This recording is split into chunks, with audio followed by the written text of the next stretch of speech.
So there appears to be some.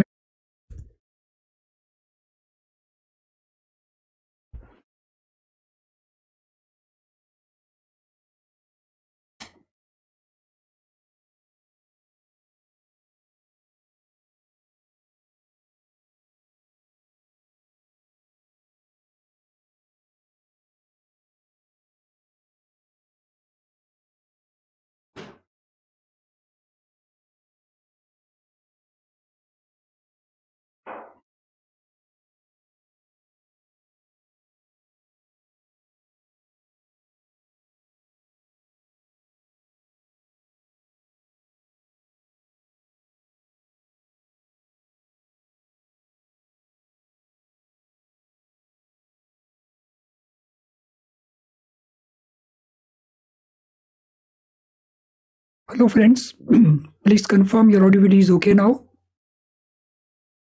So confirm कर देंगे आपका audio, आपका video, is it okay now? So there was some problem with internet at my end.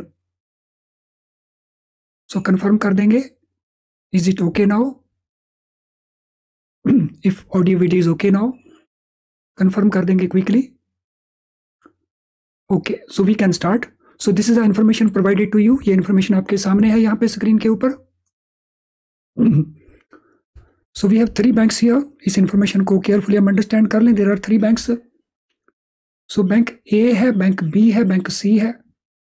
तो bank A का Tier 1 capital given है, Tier 2 capital given है, Tier 1 350, Tier 2 70, Tier 1 B का 650, 170 और C का Tier 1 460 and 120.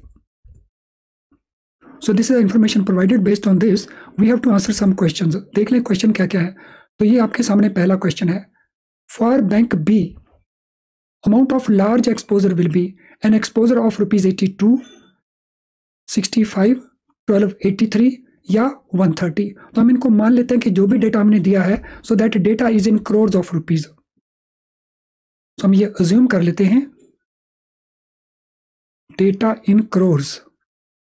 और यहाँ पे भी ये फिगर्स को भी हम crores में assume कर लेते हैं. So let us assume that this information is also in crores. Bank B, amount of large exposure 82 crore का है या 65 करोड़ का है या 1283 करोड़ का है या 130 करोड़ का है. So any answer for this question number 1? Large exposure framework क्या कहता है, इसका रूल बेसिकली हम अंडरस्टैंड कर लें. लार्ज एक्सपोजर में लार्ज एक्सपोजर किस एक्सपोजर को कहेंगे? कोई भी exposure which is more than 10% of base capital of the bank.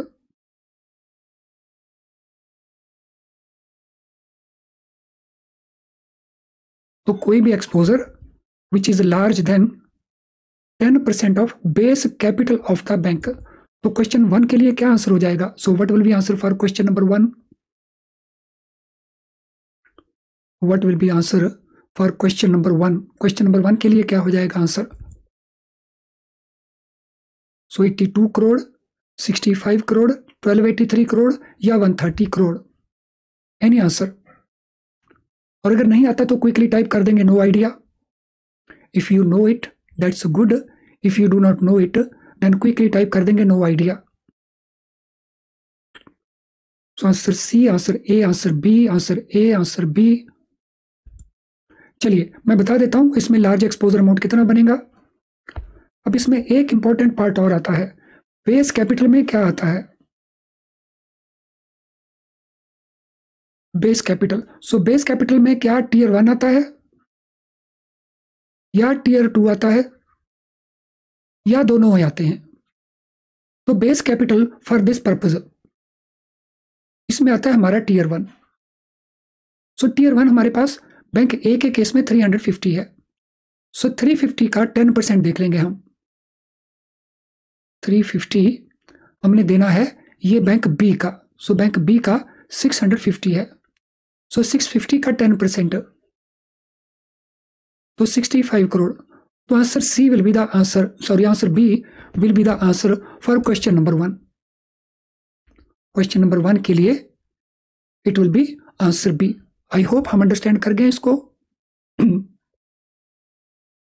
सो जब हम कहेंगे कि कौन सा एक्सपोजर लार्ज एक्सपोजर बनेगा, तो रूल ए की बात का ध्यान रखना है, जो भी टियर 1 कैपिटल है उसका 10% अगर एक्सीड करता है तो फिर वो आ जाएगा आपका लार्ज एक्सपोजर। तो हमारा क्वेश्चन था अमाउंट ऑफ लार्ज एक्सपोजर कौन सा होगा, so it will be more than 65 crore. तो आंसर बी हमारा आंसर बन गया है। कंफर्म कर दीजिए everything is clear for question number 1। Everything is clear for question number 1। Is everything clear for question number 1? Confirm कर देंगे क्विकली। तो मैंने आंसर आपको 62 बताया है, बी आंसर हमारा है 65। Is it clear? हमने क्या लेना है, टियर 1 कैपिटल का 10%, वो एक्सीड कर जाएगा तो वो ऑटोमेटिकली लार्ज एक्सपोजर बन जाएगा। Second question, what is maximum exposure which bank A can have for XYZ limited? XYZ limited ने लोन लेना है, सो ज्यादा से ज्यादा एक्सपोजर कितना हो सकता है बैंक ए का? सो यहाँ पे हमारे पास बैंक ए है, सो मैक्सिमम एक्सपोजर कितना हो सकता है? 70 करोड़ का, 85 का, 84 का, 534 का, 87.5 का। Question number 2, so what can be maximum exposure which bank A can have for XYZ Limited? XYZ Limited एक कंपनी है, वो बोरो करना चाहती है बैंक से, तो ज्यादा से ज्यादा कितना लोन इस कंपनी को बैंक ए दे सकता है? ध्यान रखना बैंक ए की बात कर रहे हैं हम।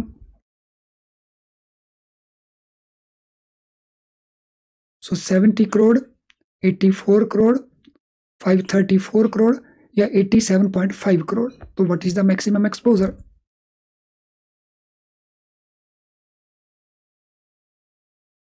सो 2 का ए सभी का ए आंसर है। यस, रूल क्या कहता है? सो रूल कहता है सिंगल बोरोर के लिए मैक्सिमम एक्सपोजर कितना हो सकता है? 20% of capital base of the bank.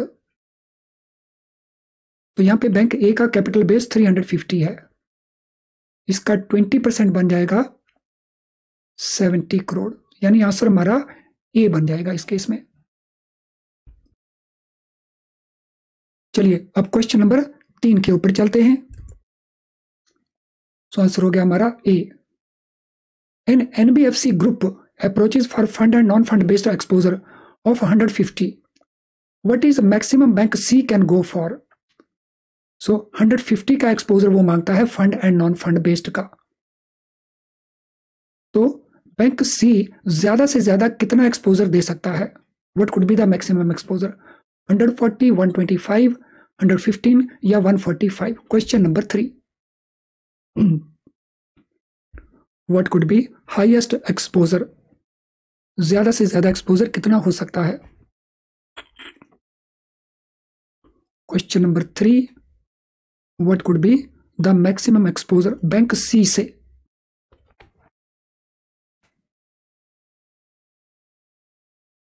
What could be highest exposure from bank C? Answer C, C, C, C. C answer means 115.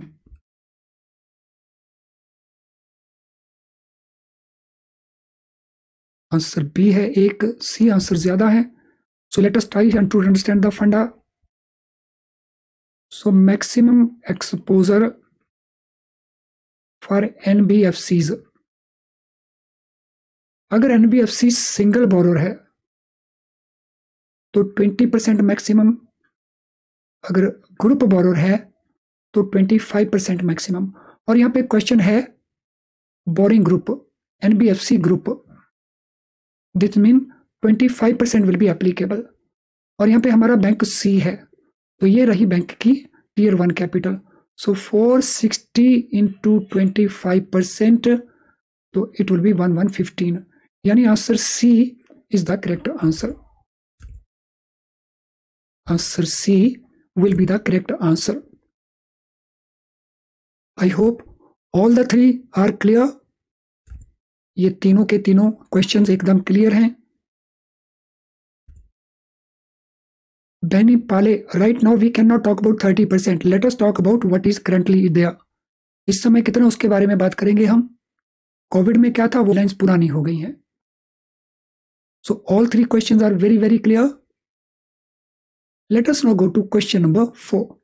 A board with board approval in a particular case, what is maximum exposure bank A can reach for a group of companies?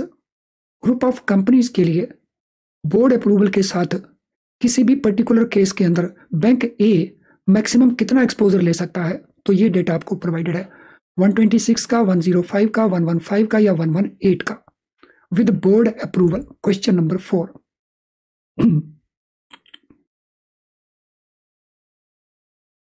Question number 4, with board approval maximum कितना exposure हो सकता है for a group of companies. 4B 4B 4B B।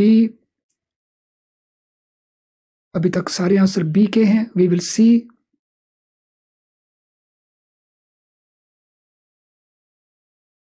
All answers for B. 105 का answer दिया गया है।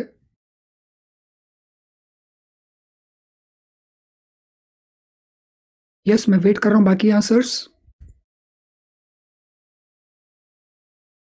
Okay, so in this particular case what is the rule. Group companies के लिए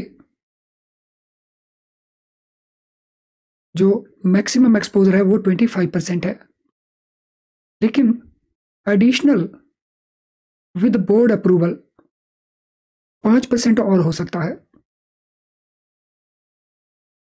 तो टोटल हो जाएगा 30। और बैंक ए का कैपिटल बेस है 350, सो इट विल बी 105, यानी answer B is correct answer. So that is the rule. So board की परमिशन के साथ extra 5% exposure is permitted, so it can go up to 105. Let us now go to next question. Large exposure value of bank B is greater than by bank C by how much percent? Large exposure value of bank B is greater than bank C by how much percent? तो calculate करके दे दीजिए कितने percent ज्यादा है large exposure value of bank B when we compare with bank C. कर दीजिए calculation. Question number 5।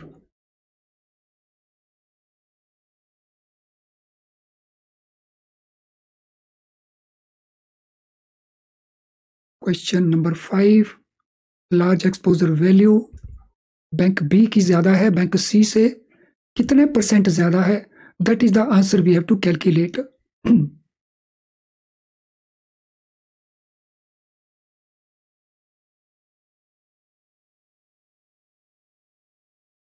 71%, 41%, 29%, अलग अलग आंसर्स हैं। 71, 41, 29, 70, 29, 41, 29, 29। Large exposure value of bank B is greater than bank C by how much percent?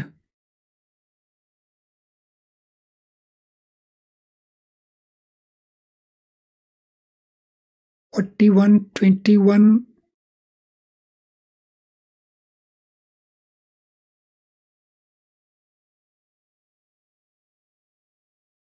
चलिए, so this is 41%।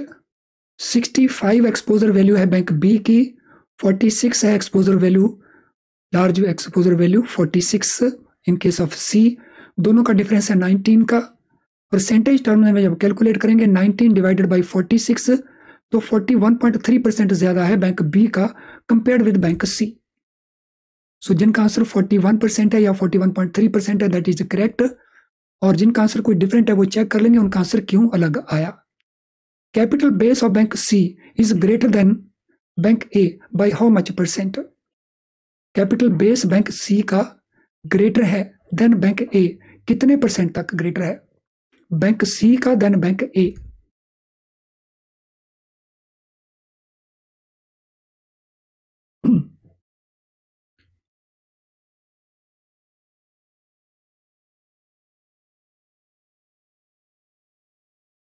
Yes, कितने percent?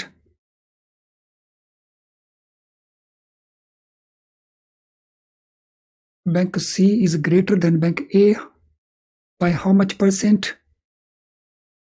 So 31.4, 31.4, 31.4. How about other answers? 33%, 31.4. ये तो सभी का सही आ रहा है. Yes, it is 31.4%. So 460 minus 350, 110 divided by 350, 31.4%. I hope all questions relating to this case studies are very, very clear to all of you. सभी को. तो जिनका लाइक डिसलाइक बचा है, क्विकली लाइक डिसलाइक